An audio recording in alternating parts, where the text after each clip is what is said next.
next issue will be on issues about the presidency, the elections, congresses, the zones, and the man who will be the chief servant of Nigeria. Let's also see some of the aspirants in the PDP, what they have to say.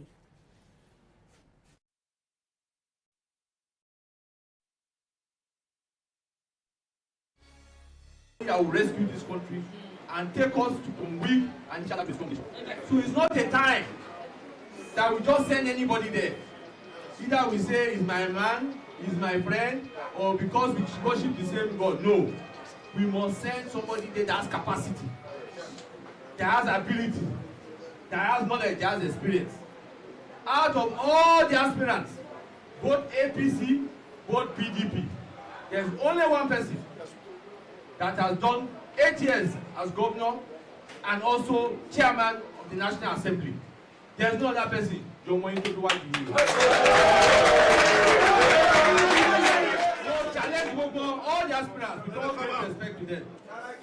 Today now, you need a man with experience. Look at the country. It is so disunited. Before they were talking north, south, south, north. You need somebody that can unite Nigeria. Somebody that the north will feel comfortable with, somebody that the south will feel comfortable with. I believe too that I'm that person that can unite Nigeria.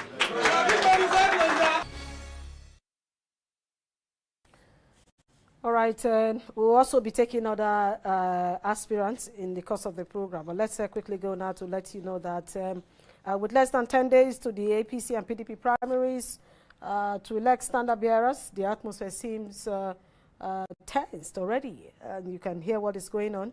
The two major political parties in the contest for the #1 political plum job are faced with similar challenges, some of which are controversies over party delegate congresses, the challenge of Section 84(8), huge number of aspirants, and the question of who is most qualified to fly their party flag come February 25, 2023. And joining me in the studio tonight to look at some of the issues around the election is Prof. Udenta O Udenta. Thank you so much. And welcome to the show. Thank you. I'm happy to be with you. Thank you. And let's look at the issues before us. There is the issue of congresses and the huge number of aspirants for presidential election. Do you think this will not affect the forthcoming election, the primaries of the political parties? A robust primary field is an indication of a vibrancy of a political tradition. Even with the APC, with almost 30-something, that means that there's excitement in the air. They have their different reasons and motivations why they're in the race.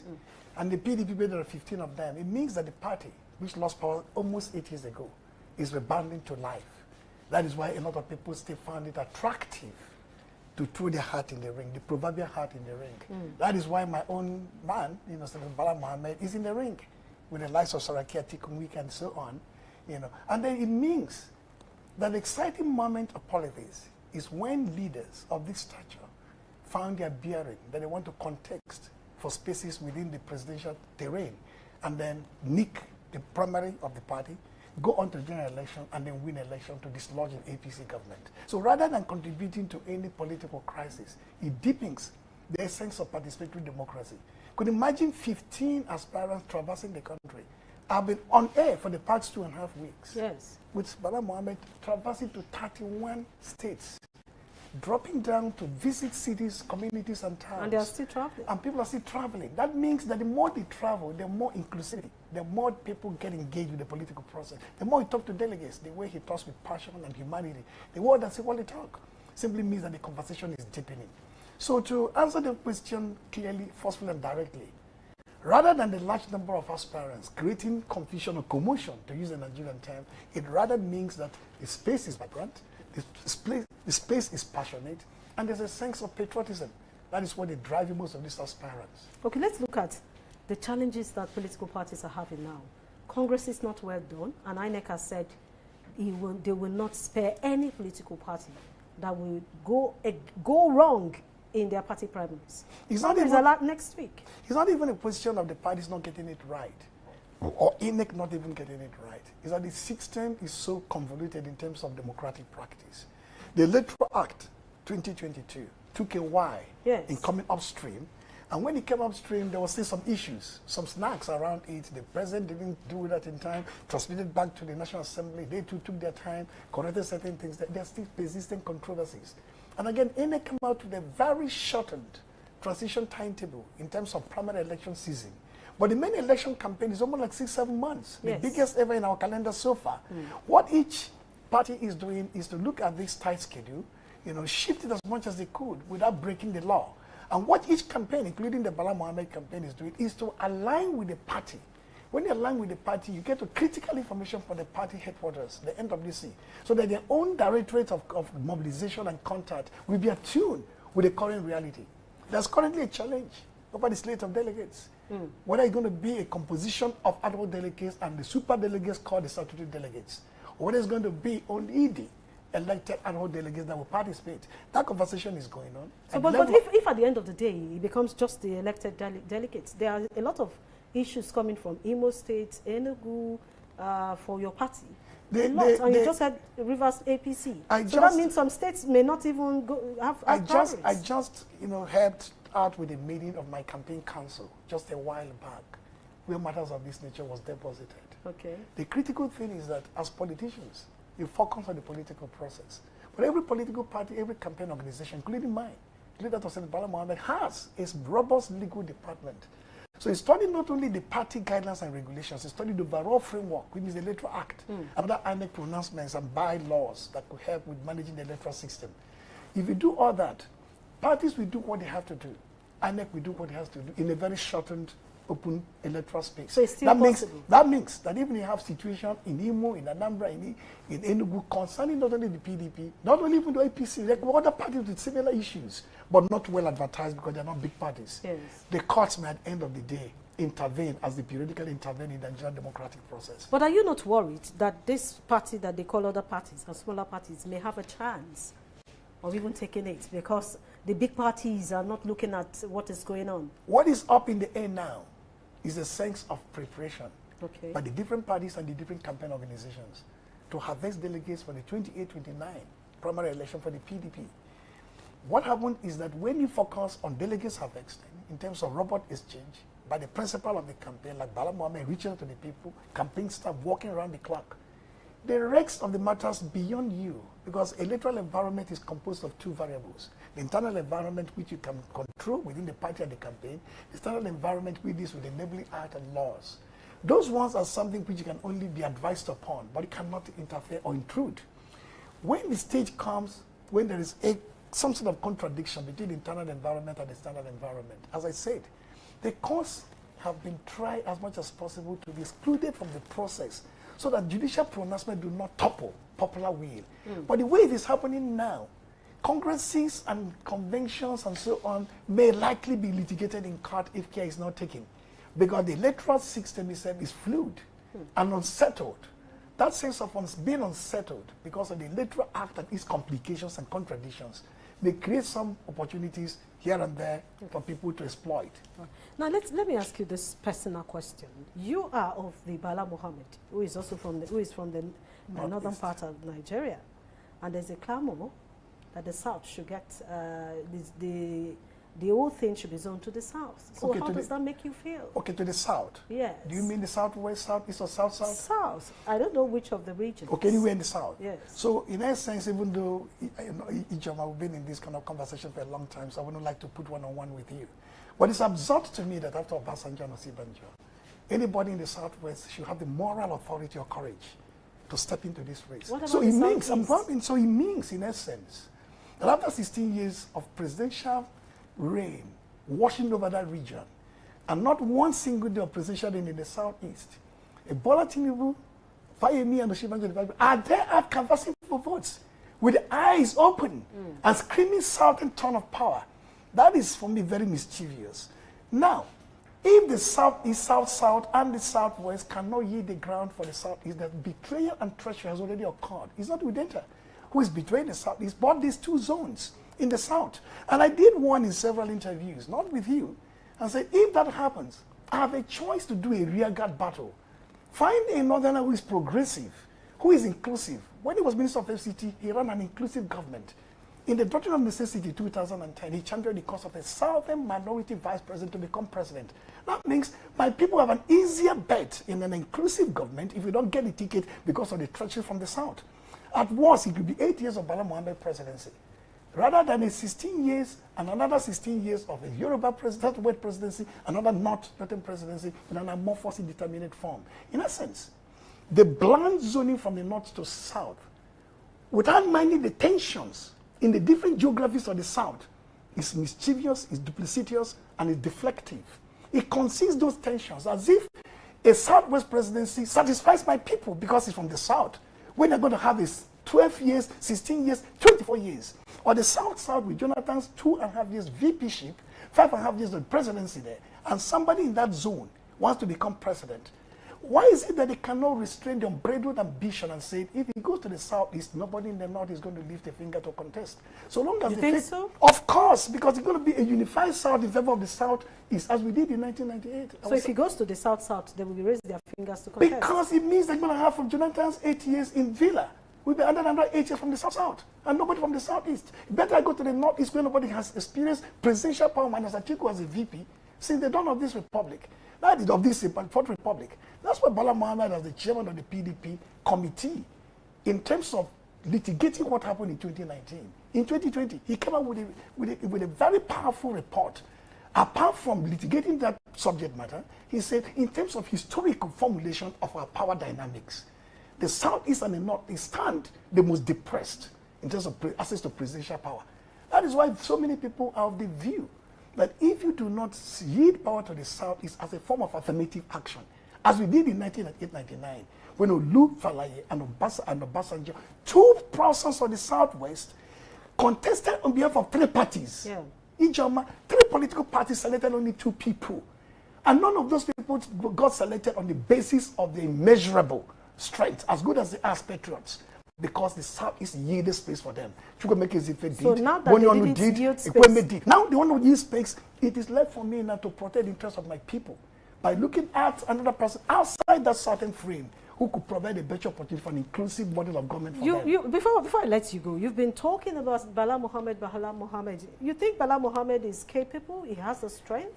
I think Nigerians will come out to vote for Bala Mohammed. You have lived in this city with me, and you saw the quantitative and qualitative transformation of this city landscape. Some other ministers may have done a few things here and there, but the Abuja situation today, which has not been well in the past 7 years, is because of the Bala Mohammed. In terms of the Kubwa Expressway, the Airport Expressway, the opening up Tangbe, opening up Gusape, 14 District, the land swap day, Centenary City, the list goes on. The IGR system from 100 million to 1 billion. And so many, the CNH, open space, making money from it. Use inclusion into the governance model of security and peace architecture at the lower level. And in Bauchi, the president was there yesterday. You know what he said? Bala Mohammed is coming, a president of APC from another party. He's coming because what he saw and what the SGF saw in Bauchi for the water upgrade project there was amazing. If you go to Bauchi, see what he's doing without oil money. He is capable to run Nigeria as a journalist. Prof, when you talk about going to state, I have had so many aspirants who are governors of their states say the same thing. So now that Nigerians are listening to people talk about these aspirants, and Nigerians are beginning to wonder. They are on the same page. I said, it is not about going to the state. I said, a president of a party called APC for Nigeria is going to a state, or went to a state of PDP, who is contesting for the same job. He's not a careless speaker, no matter what he said about Buhari. He's measured and reticent. He said, Bala Mohammed is coming. Because what we saw, my people saw in Bauchi, is something spectacular, almost unparalleled. Award after award as best governor in terms of infrastructure, using very little resources to do quantitative works. He did it in FCT here. He was not only a journalist like you. He was not a civil servant who left as a director. He was a senator. He was a governor and a minister. That means the so-called GSM, the solidification of the tripod of power dynamics. A governor, a minister, a senator, legislative branch experience, governance experience at the executive branch at the center, and the subnational experience at the state, where he is exposed to all the needs and aspirations and opportunities open to his people. He will make a good president for Nigeria, and he will include everybody in the conversation for power. All right, thank you so much. It's been a short but interesting one. Hopefully we'll still be talking. It's a pleasure. We will talk before the party primaries. Absolutely. Thank you. We'll be speaking with Udenta O Udenta, a political scientist and strategist for Bala Muhammad Campaign Organization. Thank you so much. It's a pleasure. Yes, let's take one or two messages and then we'll leave you with some of the statement by the aspirants. Dr. Umar Olebara is saying, we want peaceful primaries. Election is not a do or die. Let's bring in the right people, round pegs in round holes. Let's mobilize our people to vote God-fearing leaders into power. The future of our children can't be entrusted into the hands of glittering criminals. And Agashi Ikechi is saying, IJ, it's crystal clear that what happened will obviously repeat itself in Rivers State. And talking about that, he said, well done, the presenter and the guest in the studio. May God help us in this forthcoming general election. And that's coming from Noah Yusuf. And Isaac is saying, is there no other person that can help Ijeoma at AIT? It is very frustrating watching. She can be given other off-camera tasks. That's okay. Of course. I think they saw it. Then Chukudi is saying, please, my dear, can National Assembly pass law today that will start effect in 15 coming? Well, that's the much we can take.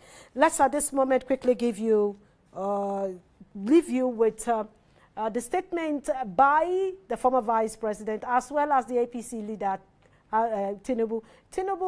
Senator Tinubu was in Kanu, and the former vice president, Atiku Abubakar, was in Gombe State. We'll leave you with that.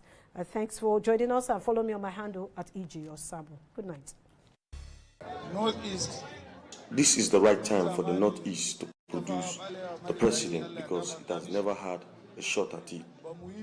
I have been supporting Gombe State since the return to democracy in 1999.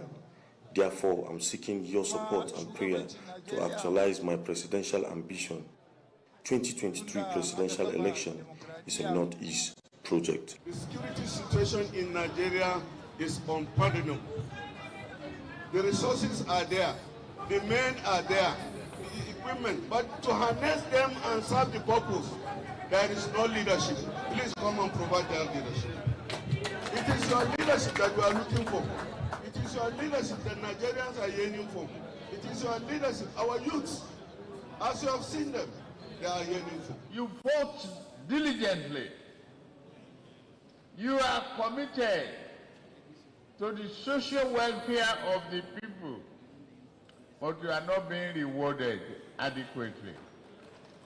See me. Look at me again. Make me president. That will change. We don't have that facilities. That is called commodity exchange for the farmers. I assure you, I will revive it. I come to beg for your votes, for your understanding, for your faith in me. For this memorable occasion, and in fact I can call it a signature occasion. And also to assure him of our complete endorsement.